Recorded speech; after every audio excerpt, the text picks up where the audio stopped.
America around 1923-ish. In the early 1920s, let's say that. Okay, so as usual, we will start with our intention setting space clearing ritual. And then we will jump into our story, picking up with chapter 41. So, without further ado, let's just go ahead and get right into it. And for safety purposes, I'm going to take these guys off.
Yes.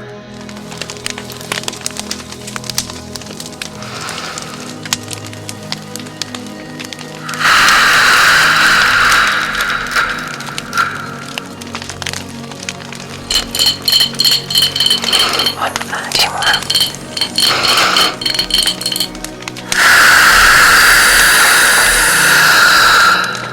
Last one.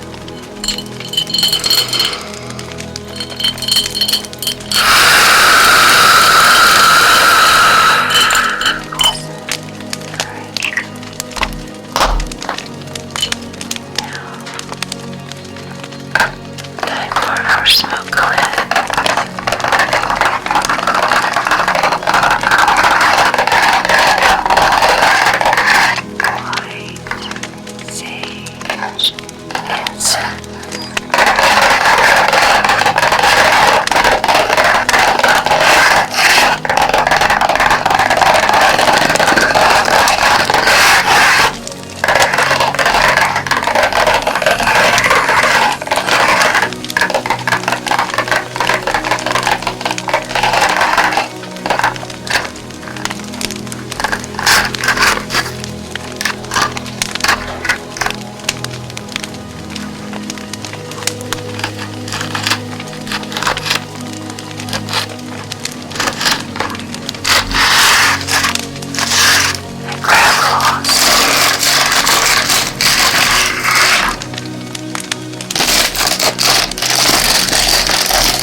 There's so much incense collected at the bottom.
So sit back, sit back, sit back, close your eyes,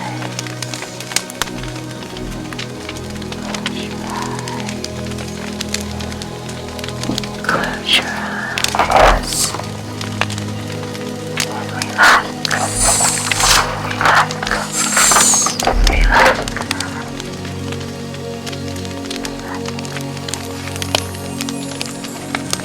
We are on chapter 42, the Anshu wine.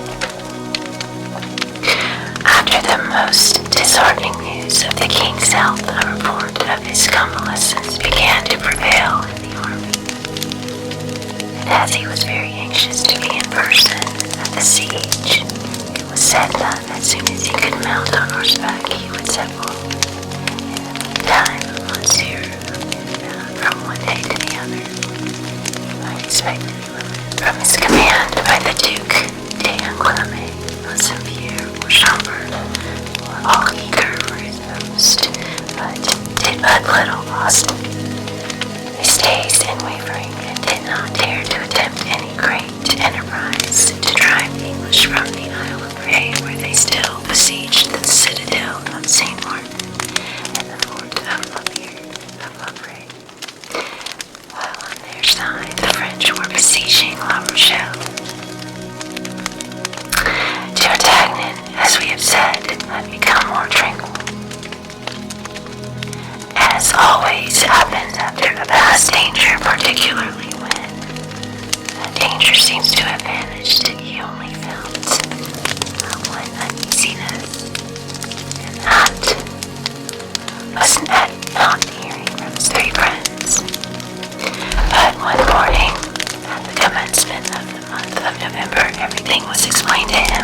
letter, dated from Villeroy.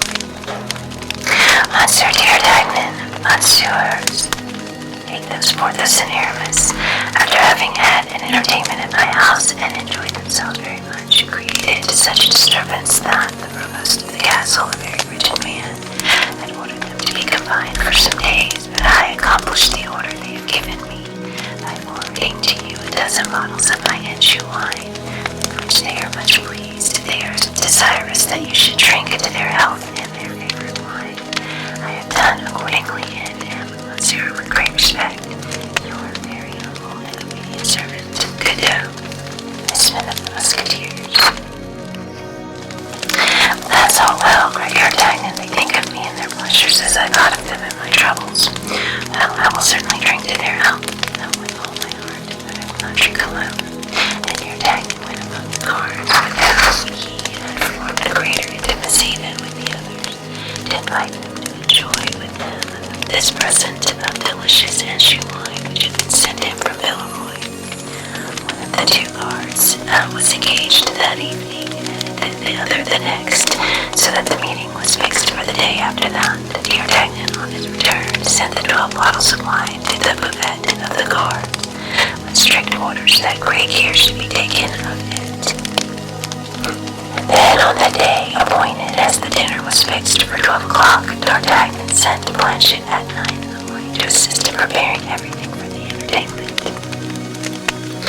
Planchet, very proud of being raised to the dignity of maitre d'hotel, thought he would get all ready like an intelligent man. With this view called in the assistance of the lackey of one of his master's guests, named Moreau, the false soldier who had endeavored to kill D'Artagnan, belonging to no corps, had entered into the services of D'Artagnan, or rather Planchet, since D'Artagnan had saved his life. The hour of the banquet being come, the two guests arrived, took their places, and the dishes were arranged upon the table. Planchet waited until one uncorked the bottles, and Miss Brismont, which was the name of the convalescent, poured the wine, which was a little shaken by its journey, carefully into glass decanters. Of this wine, the first bottle being loath to get the bottom, Brismont poured the lees into a glass, and D'Artagnan desired him to drink it, but the poor devil had not half recovered his strength. The guests, after having eaten the soup, were about to lift the first glass of wine to their lips when all at once the cannon sounded from Lily and Morgan. The guards, imagining this to be caused by some unexpected attack, either of the besieged or the English, sprang to their swords. D'Artagnan, not less forward than they, did so likewise, and all ran out in order to prepare their posts. But scarcely were they out of the buffet than they were made aware of the cause of the noise.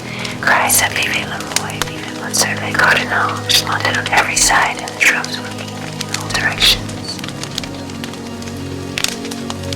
In short, the king, impatient as we have said he was, had come by forced marches and had arrived at that moment with all the household and a reinforcement of 10,000 troops.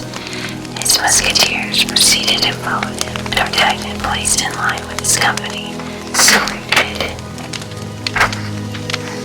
with an expressive gesture his three friends, whose eyes soon discovered him, and Monsieur de Treville recognized him at once. The ceremony of the arrival over, the four friends were soon together. "Pardieu," cried D'Artagnan, "you could not have arrived in better time. The dinner cannot have had time to get cold. Can it, gentlemen?" added the young man, turning to the two guards, whom he introduced to his friends. Said Porthos, "it appears we are feasting then." "I hope," said Aramis, "there are no women of your party." "Is there any drinkable wine in your tavern?" asked Athos. "Well, pardieu, there is your own, my dear friend," replied D'Artagnan. "Our wine," said Athos, astonished. "Yes, that you sent me wine." "Yes, nonsense, you know what I mean. The wine from the house of Anjou." "Yes, I know what wine you mean. The wine you prefer, doubtless, when I can get neither champagne nor chambertin." "Well, in the houses of Champagne and Chambertin, you must content yourselves with that. And so, connoisseurs in wine, as we are, we have sent you some Anjou wine, have we?" said Porthos. "Not exactly. It is the wine that was sent me on your account." "On our account," said the three musketeers. "Did you send this wine?" Aramis said. "Athos, no. And you, Athos, no. You Athos. Well, but if it was not you, it was your messman, said D'Artagnan. From messman, yes, your messman, good no. The messman of the musketeers. Ah, never mind where it comes from, said Porthos. Let us taste it. And if it is good, let us drink it. No, said Athos, don't let us drink wine which comes from an unknown source. You are right, Athos, said D'Artagnan. Did not order Godot to send me some wine. No, you say he has sent you some from, as from us. Here's the letter, said D'Artagnan, as he presented his note to the comrade. That is not his writing, said Athos. I know it. Before we left Villeroy, I settled the accounts of the regiment. It is also a false letter altogether, said Porthos. We have not been combined, D'Artagnan, said Aramis, in such a reproachful tone. How could you believe that we had made a disturbance? D'Artagnan grew pale in a convulsive trembling which shook all his limbs. The outlaw promised me, said Athos, who never used thee and thou one, but upon very particular occasions. What has happened? Hasten, hasten, my friend, said D'Artagnan. A horrible suspicion crosses my mind. Can this be another vengeance on the part of that woman? It was now Athos's turn to become pale. D'Artagnan rushed toward the buffet, the three musketeers and the two guards following him. The first object that met the eyes of D'Artagnan on entering the buffet was Brisbane stretched upon the ground and rolling in horrible convulsions. Planchet and Perrault, as pale as death, were endeavoring to render his assistance, but it was plain that all assistance was useless. All of the features of the dying man were distorted with agony. Ah, cried he on perceiving D'Artagnan. Ah, this is frightful. You pretend to pardon me and you poison me. I, cried D'Artagnan, I, wretched man, what can you mean by that? I say that it was you who gave me the wine. I say it was you who desired me to drink it. I say you wished to avenge yourself on me. And I say that is horrible. Do not think so, Brisbane, said D'Artagnan. Do not think so. I swear to you, I protest. Oh, but God is above. God will punish you. My God granted that he may one day suffer what I suffered. Upon the gospel, said D'Artagnan, throwing himself down by the dying man, I swear to you that the wine was poisoned and that I was going to drink of it as you did. I do not believe you were the soldier and he inspired and amid horrible tortures. Frightful, frightful, murmured Athos, while Porthos broke the bottles and Aramis gave orders a little too late that a confessor should be sent for. Oh, my friend, said D'Artagnan, you come once more to save my life, not only mine, but that of these gentlemen. Gentlemen, continued he, addressing the guards, I request you will be silent with regard to this adventure. Great personages may have had a hand in what you have seen, and they talked about the evil would recoil only, but only for one. Ah, monsieur, stammered Planchet, more dead than alive. Ah, monsieur, what an escape I have had. How, sirrah, you were going to drink my wine, were you? To the health of the king, monsieur. I was going to drink a small glass of it. Perrault had not told me I was called. At last, said Perrault, his teeth clattered with fear. I wanted to get him out of the way, that I might drink by myself. Gentlemen, said D'Artagnan, addressing the guards, you may easily comprehend that such a feast cannot be very dull after what has taken place. So accept my excuses and put off the hard party until another day, I beg of you. The two guards courteously accepted D'Artagnan's excuses, and perceiving that the four friends desired to be alone, retired. When the young guardsmen and the three musketeers were without witness, they looked at each other with an air which plainly expressed that every one of them perceived the seriousness of their situation. In the first place, said Athos, let us leave this chamber. The dead are not agreeable company, particularly when they have died violent death. Planchet, said D'Artagnan, I commit the body of this devil to your care. Let him be interred in holy ground. He committed a crime, it is true, but he repented of it. And the four friends quitted the room, leaving Planchet and Perrault the charge of paying the mortuary honors to respond. The host gave them another chamber and served them with fresh eggs and with water, which Athos left himself to draw at the fountain. In a few words, Porthos and Aramis were informed of past events. Well, said D'Artagnan to Athos, you see, my dear friend, this is a war to the death. Athos shook his head. Yes, yes, replied he, I perceive that plainly. And do You really believe it is she? I am sure of it. Nevertheless, I confess I still doubt. With the fleur-de-lis on her shoulder, she is some English woman who has committed a crime in France and has been branded in consequence. Either she is your wife, I tell you, repeated D'Artagnan, only refined how much your description agrees with mine. Yes, but I should think the other must be dead. I aimed her so effectively. It was D'Artagnan who now shook his head in his turn.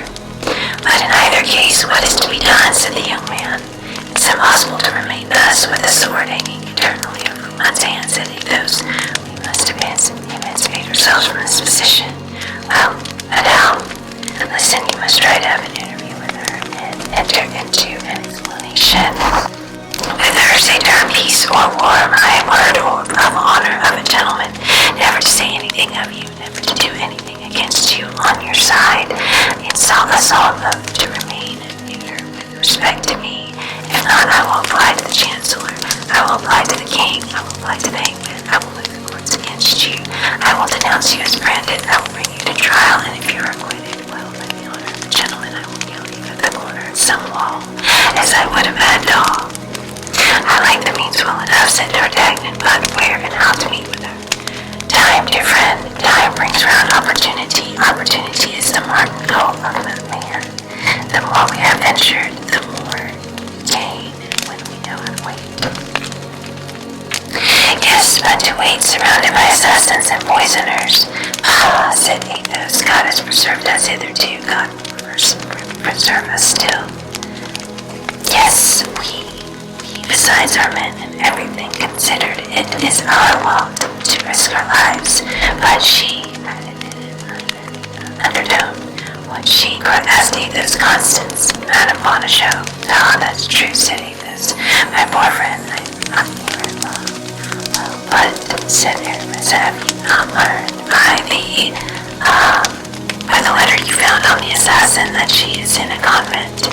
She may be very comfortable in a convent, and as soon as the siege of Rochelle is terminated, I promise you, on my part, good, cried Athos, good, yes, Aramis, we all know that you have a religious tendency. I am only a musketeer for the time, said Aramis, humbly. Hey, it is some time since he heard from his mistress, said Athos in a low voice, but take no notice, we know all about that. Well, said Porthos, it appears to me that the means are very simple. What are they, said D'Artagnan. Don't you say she is in a convent, replied Porthos. Yes. Well, as soon as the siege is over, we'll carry her off from that convent. But we must learn what convent she is in. That's true. But I think, said Porthos, but I think I have it, said Athos. Don't you say, D'Artagnan, that is the queen who has made the choice of the convent for her? I believe so, at least. In what case Porthos will assist us? In that case, Porthos will assist us. How, I pray you? Why, by your marquis, your duchess, your princess. She must have a long arm. Hush, said Porthos, placing a finger on his lips. I believe her to be a cardinalist. She must know nothing of the matter. Then, said Aramis, I take upon myself to obtain intelligence of her. You, Aramis, cried the three friends. How? By the queen's almoner, with whom I am very intimately acquainted, said Aramis, coloring.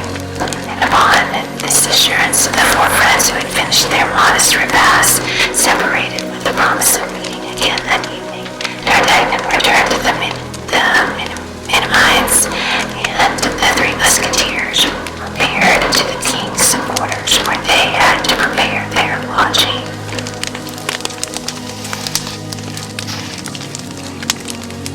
Chapter 43.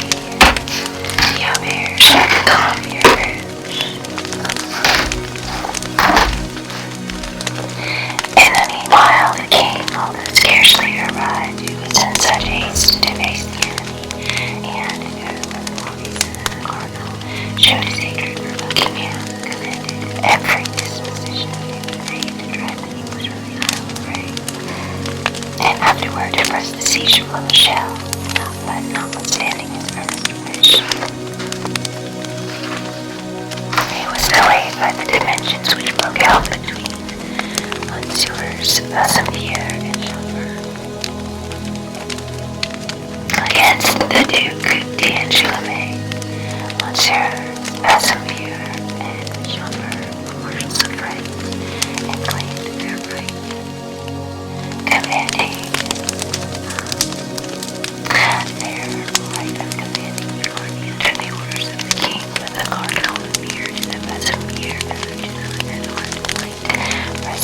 English and Rochelle, his brothers, and religion vehemently supported this new Cadet the king, at his instigation, had named lieutenant. The result was that, to avoid seeing Monsieur's Bassembier Schomberg desert the army, a separate command was forced to be given to each.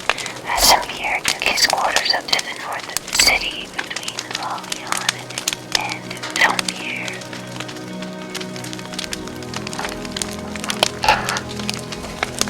The two Cadet and Guillaume to the east from Dampierre to Perigny, and Monsieur Schomberg to the south from Perigny to Anquetin. The quarters of Monsieur at Dampierre, the quarters of the king, were sometimes at Mettray, sometimes at La Jarrie. The cardinal's quarters were upon the downs at the bridge of Dampierre, in a simple house without any entrenchment. At Monsieur watched Bassembier, the king, the Duc de Guillaume, and the cardinal, Monsieur de Schomberg. As soon as the organization was settled, they set about driving the English from the Isle.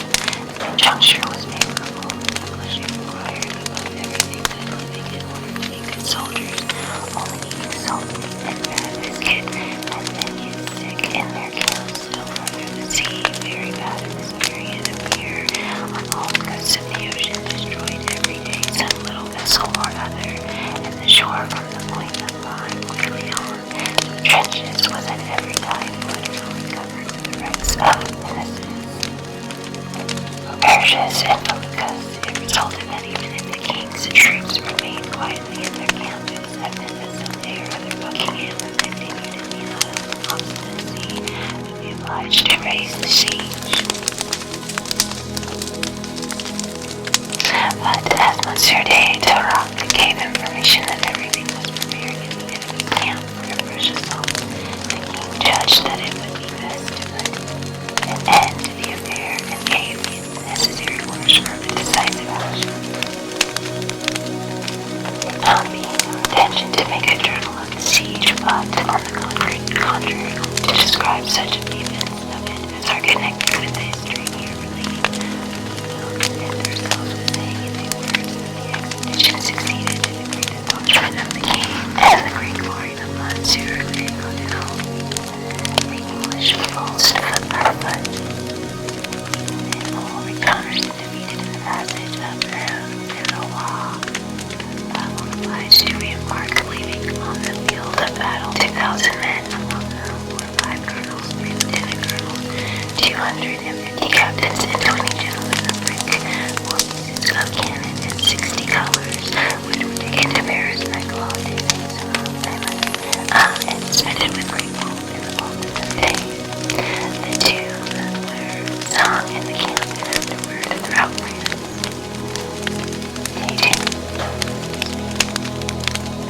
The cardinal was left master of carrying on the siege without having at least at the present any interfere on the part of the English. But as we have just said, this repose was but for the moment. An envoy of the Duke of Buckingham named Montague was taken, and for a representate in the league between the empires Spain, England, and Lorraine. The slave was directed against France.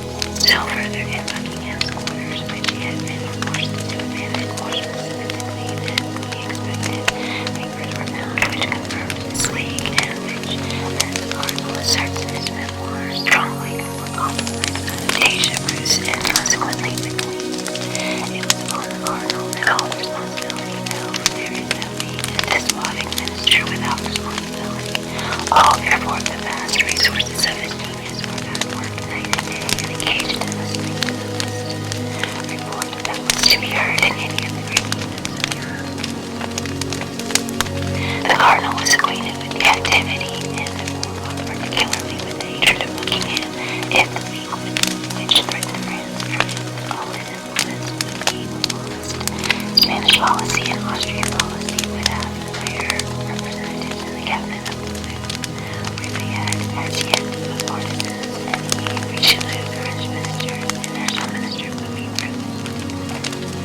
The king, who, while obeying like a child, hated him as a child, hates his master, but abandoned him to the personal vengeance of Monsieur de the Queen.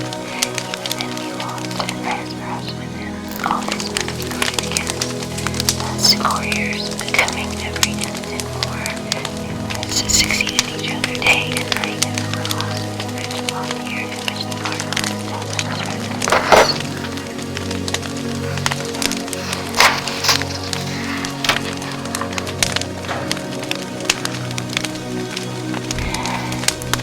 were monks who wore the frock with such an ill grace that it was easy to perceive they belonged to the church. Women of the ladies, the costume of mages and its large trousers could not entirely conceal their rounded forms and peasants with blackened hands and puffing lips, savoring of the man of quality illegal.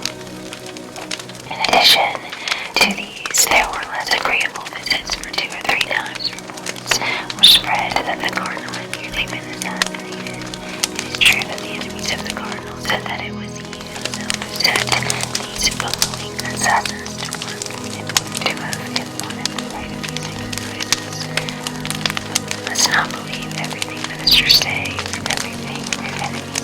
or everything their enemies say. But these attempts did not prevent the cardinal and his most inveterate detractors who never denied personal victory, making nocturnal excursions sometimes to communicate to the Duke d'Angoulême some important orders, sometimes to go and confer with the king, and sometimes to have an interview with the messenger whom he did not wish to see at all. On their part, the musketeers who had not much to do with the siege were not under very strict orders and led a joyous life. This was the more easy of our 3 companions in particular, as being friends of Monsieur de Treville, they obtained from him permission to be absent after the closing of the camp. Now, one evening, D'Artagnan, who was in the trenches, was not able to accompany them. Athos, Porthos, and Aramis mounted on their own steeds, enveloped in their cloaks, and with their hands upon their pistol butts, were returning from a buffet which Athos discovered 2 days before on the Route de la Chourie, called the Coffee Rouge, following the road which led to the camp and climbing on the guard as near stated for fear of an ambuscade. Within about a quarter of a league from the village of Orignally, they fancied they heard the sound of horses approaching them. They immediately all 3 halted and closed in and waited, occupying the middle of the road. At the end of an instant, and as the moon broke from behind a cloud, they saw at a turning of the road 2 horsemen who were proceeding, stopped in their turn, appearing to deliberate whether they should continue their route or go back. Hesitation created some suspicion in the 3 friends, and Athos, advancing a few paces in front of the others, cried in a firm voice, "Who goes there?" "Who goes there yourselves?" replied one of the horsemen. "That is not an answer," replied Athos. "Who goes there? Answer our notable charge." "Beware of what you're about, gentlemen," and with a clear voice which appeared accustomed to command. "It is some superior officer making his night rounds," said Athos. "What do you mean to do, gentlemen?" "Who are you?" said the same voice in the same commanding tone. "Answer in your turn, or you may repent of your disobedience." "King's musketeers," said Athos, somewhat convinced that he interrogated them had the right to do so. "Of what company?" "The company of Treville." "Advance and render me an account of what you are doing here at this time of night." The 3 companions advanced rather humbly, for all were now convinced they had to do with someone more powerful than themselves. Athos, the boasted speaker, imparted the following officer, said Athos, "but we were ignorant of whom we were speaking to, and you may see that we were keeping good guard." Your name, the officer, a part of whose face was covered by his cloak. "But yourself, monsieur," said Athos, who began to be annoyed by this inquisition. "Give me, I beg you, the privilege of the right to question me." "Your name," repeated the cavalier a second time, letting his cloak fall and leaving his face uncovered. "Monsieur le Cardinal," stupefied musketeers. "Your name," cried the cardinal for the 3rd time. "Athos," said the musketeer. The cardinal made a sign to his attendant and drew. "These 3 musketeers shall follow us," said he in another voice. "I am not willing it should be known I have left the camp, and by following us we shall be certain they will tell nobody. We are gentlemen like yours, and you thus require our reward. Give yourself to uneasiness, thank God we can keep a secret. You have one ear, Sir Athos," said the cardinal, "but now listen to this. It is not from mistrust that I request you to follow me, but for my security. Your companions are no doubt Monsieurs Athos and Aramis."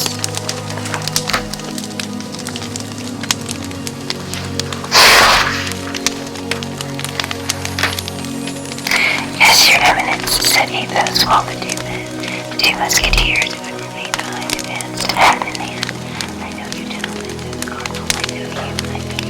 quite my friends, and I'm sorry you are not so, but I know you are brave and loyal gentlemen, and that confidence may be placed in you. Monsieur Athos, to me, and the honor to accompany me and your new friends. And I shall have an escort to excite and feed in his majesty if we should meet him. The three musketeers bowed to the necks of their horses. Well, upon my honors to Athos, your eminence is right in taking us with you. We have seen several ill-looking faces on the road, and we have even had a quarrel at the Colombier Bridge with one of those faces. A quarrel and one more gentlemen, said the cardinal. You know I don't like quarrels, and that is the reason why I have the honor to inform your eminence of what has happened. For you might learn it from others, and upon a false account believe us to be in fault. What have been the results of your quarrel? Said the cardinal, knitting his brow.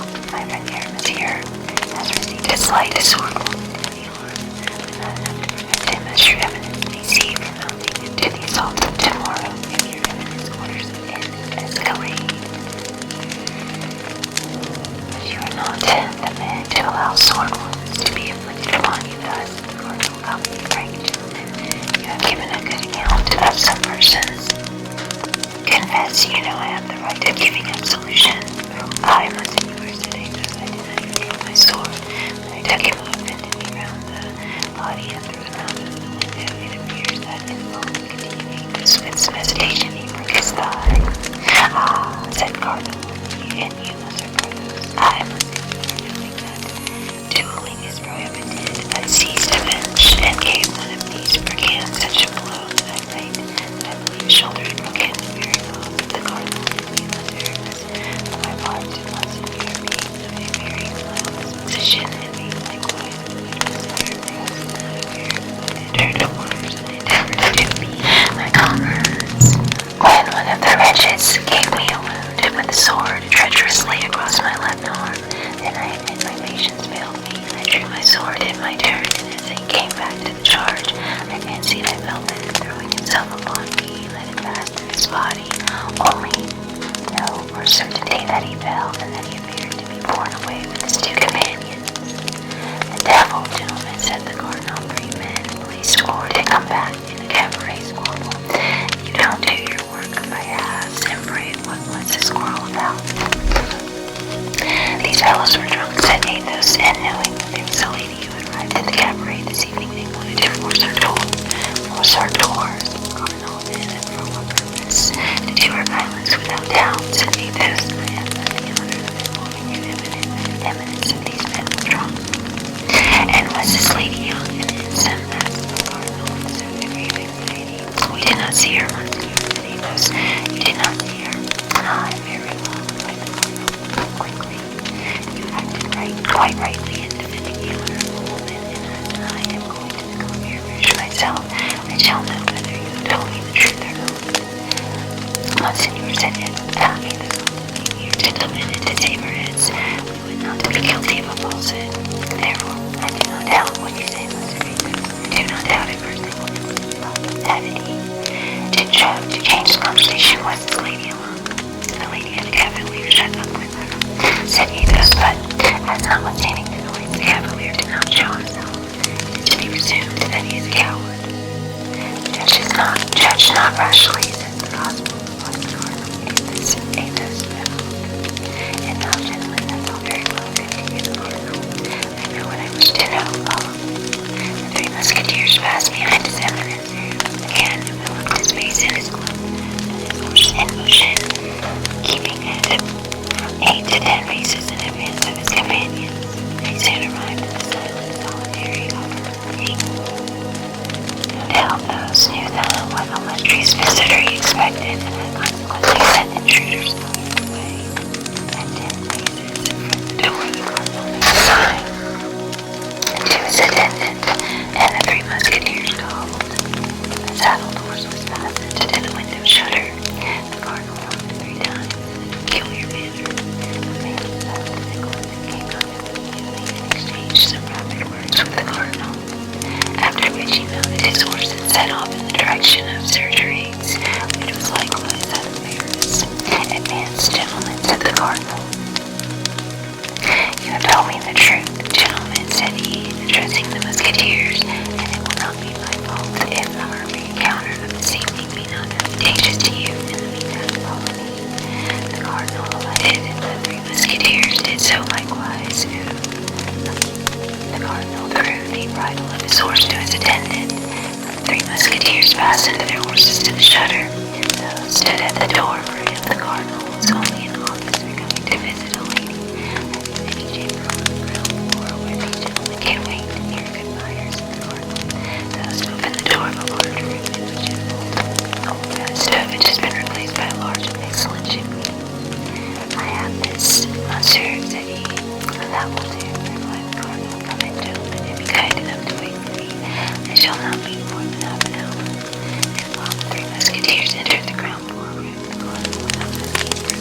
question.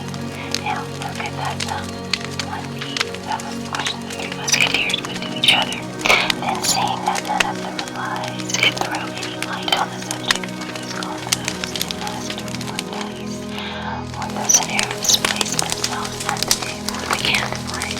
Porthos walked about in a contemplative mood, while thinking and walking, Athos passed and repassed before the pipe of the stove, broken in half, and the other extremity of which passed to the other chamber, and every time he passed, he heard a murmur of words which heavily fixed his attention. Athos went close to it and distinguished some words that appeared to merit so great an interest that he made a sign to his friends to be silent, repeating himself, and with his ear directed to the opening of the lower port. "Listen, my lady," said the cardinal, "the affair is important. Sit down and let us talk it over." "My lady," replied Athos, "I am listening to your eminence with the greatest attention," replied a female voice that made the musketeer start. "A small vessel with an English crew, whose captain is mine, awaits you at the mouth of the Charente airport in the point. We will set sail tomorrow morning. Let us go thither tonight, then. Instantly, that is to say, when you have received my instructions. 2 men you will find at the door on going out will serve you as the butler. You will allow me to leave the first, and half an hour after you can go away in your turn. Yes, Monseigneur, now let us return to the mission with which you wish to charge me, and I desire to continue to merit the confidence of your eminence. Deign to expose it to me in clear and precise terms, that I may not commit any error." There was an instant of profound silence between the two interlocutors. It was evident the cardinal was weighing beforehand the terms in which he was about to speak, and that the lady was collecting all her faculties to comprehend the things he was about to say, and to engrave them in her memory when they should be spoken. Athos took advantage of the moment to tell his two companions to fasten the door on the inside and to make them a sign to come and listen with them. The two musketeers, who loved their ease, brought a chair for each of themselves and one for Athos. All three then sat down with friends together, and their ears on the watch. "You will go to London," cried the cardinal, "when arrived in London. You will seek Buckingham. I must beg your eminence to observe," said the lady, "that since the affair of the diamond studs, about which the Duke always suspected me, his Grace has been very mistrustful of me."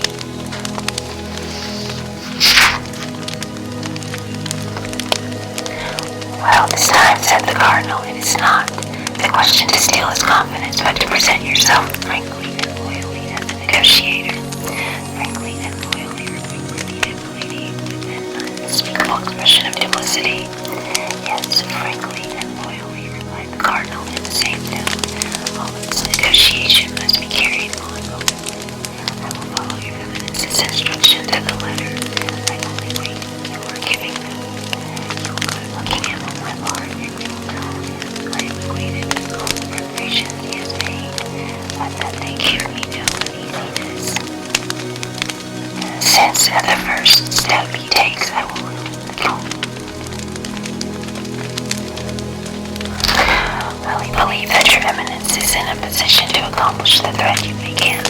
Yes, for I have the proofs. I must be able to present these proofs to his appreciation without doubt, and you will tell him I will publish the account of the royal government, and the Marquis David will be true upon the interview which the Duke had at the residence of Madame de Constable with the Queen on the evening Madame de Constable gave a masked fete. You will tell him in order that he may not doubt in anything that he came there in the costume of the great noble, which the Chevalier de Guise was to have worn, and that he purchased this exchange for the sum of 3,000 pistols. Very well, Monseigneur. All of the details of his coming into and going out of the palace on the night when he introduced himself in the character of an Italian fortune teller, you will tell him in order that he may not doubt the correctness of my information. That he had under his cloak a large white robe sewn over with deer's heads, his and crossbones, for in case of a surprise he was to pass with the phantom of the white lady who all of the world knows appears at the loop every time any great event is about to be accomplished. Is that all? Monsignor, tell him also that I am acquainted with all the details of the adventure at Amiens, as I will have a little romance made of it, when a lead turned with the plan of the garden and portraits of the principal actors in the nocturnal romance. Tell him that.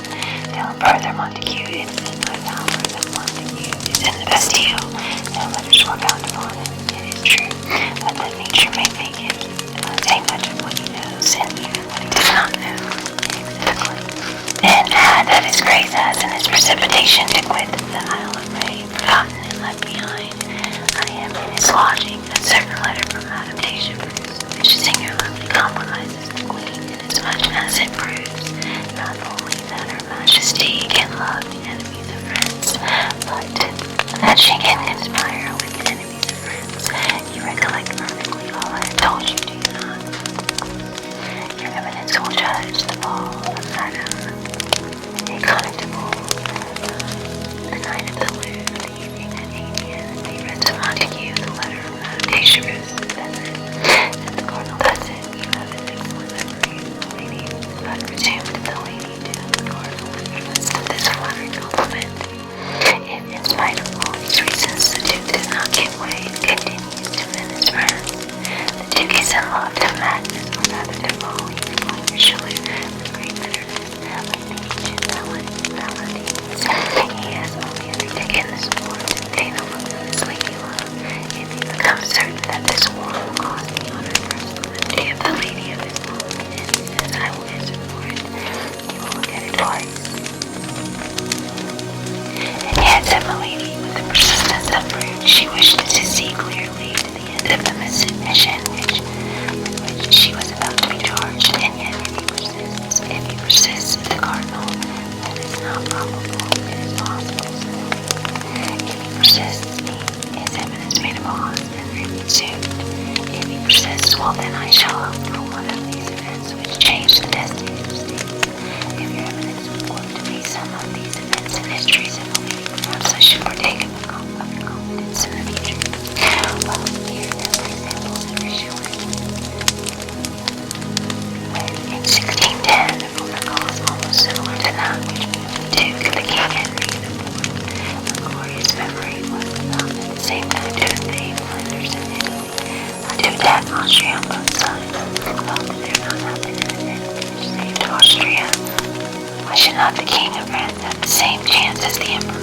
Your Eminence means, I presume, the nice staff of the Verdela Renegary. Exactly so, said the Cardinal. 'Tis not your Eminence fear the punishment inflicted upon Raviglia may deter anyone who might entertain the idea of imitating him. There will be in all times and in all countries, particularly if religious divisions exist in those countries, fanatics who ask nothing better than to become martyrs. And observe, it just recurs to me that the Puritans are furious against Buckingham, and their preachers designate him as the Antichrist. Well, said the lady. Well, continued the Cardinal, in a different tone, the only thing to be sought for at this moment is some woman, handsome young England, who has cause of quarrel with the Duke. The Duke has had many affairs of gallantry, and if he has succeeded in many endeavors by his promises of eternal constancy, he must likewise have sown the seeds of many hatreds by his eternal infidelity. No doubt, said the lady quickly, such a woman may be found. Such a woman who would place the knife of Jacques Clement or Raviglia in the hands of a fanatic would save France. Yes, but she would be the accomplice of an assassination, or the accomplices of Raviglia or of Jacques Clement ever known. No, perhaps they were too high for anyone to dare to look before them where they were. The Palais de Justice would not be burned down, for everybody must suffer.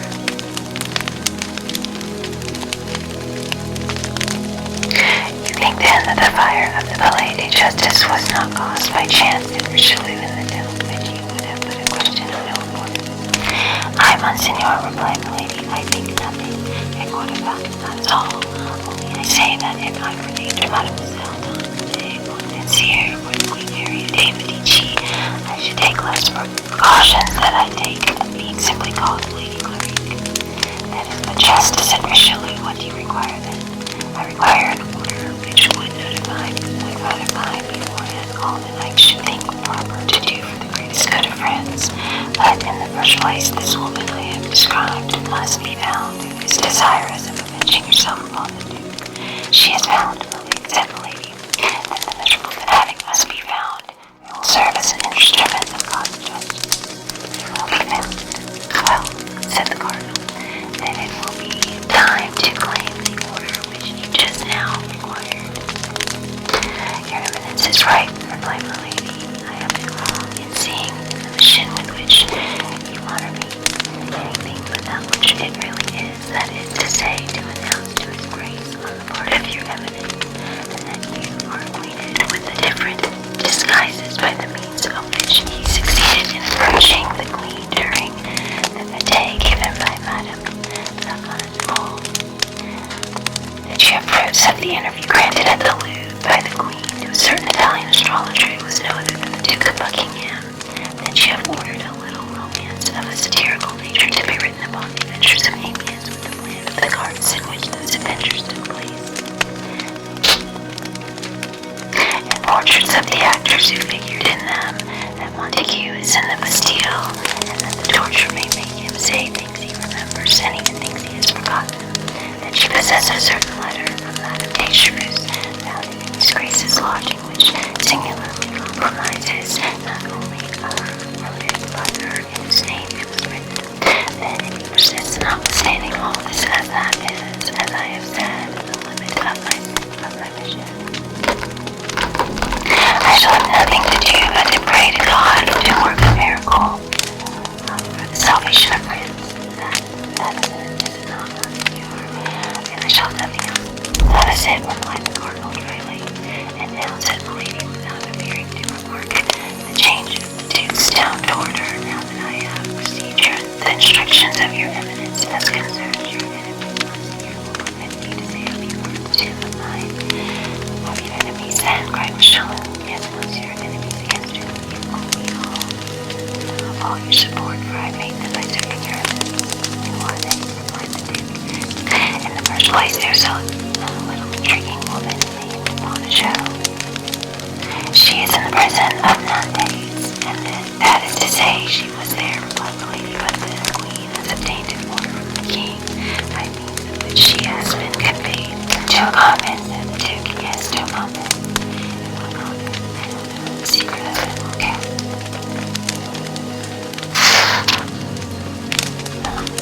Then your Eminence will tell me in what convent that woman is. I see nothing inconvenient in that, said the cardinal. Well, now I have an enemy much more to be dreaded by me than this little Madame Bonacieux. Who is that? I love her. What is his name? Oh, your Eminence knows him well, cried the lady. Here he is, away by her anger. He is the evil genius in both of us. It is he who, in a rencounter with your Eminence's cards, decided the victory in favor of the King's musketeers. It is he who gave 3 desperate wounds to their wards, your emissary, and who caused the affair of the diamond studs to fail. It is he who, knowing it was I who had Bonacieux carried on, and sworn my death. Ah, said the cardinal, I know I mean that French D'Artagnan. He is a bold fellow, said the cardinal, and it is because he is a bold fellow that he is the one to be feared. I must have, said the Duke, a proof of his connection with Buckingham. A proof, cried the lady, I will find you dead. Well then, it becomes the simplest thing in the world. Give me that proof, and I will send him to the Bastille. So far good, Monseigneur, but afterward, when once in the Bastille, there is no afterward, said the cardinal in a low voice. Ah, pardieu, continued he, if it were easy for me to get rid of my enemy, as it is easy to get rid of yours, and if it were against such people you require impunity. Monseigneur, replied the lady, a fair exchange. Existence for existence, man for man. Give me one, I will give you the other. I don't know what you mean, nor do I even desire to know what you mean, replied the cardinal, but I wish to please you, and see nothing inconvenient in giving you what I'm asking with due respect. To so mean a creature, of course, that, as you tell me, this boundary D'Artagnan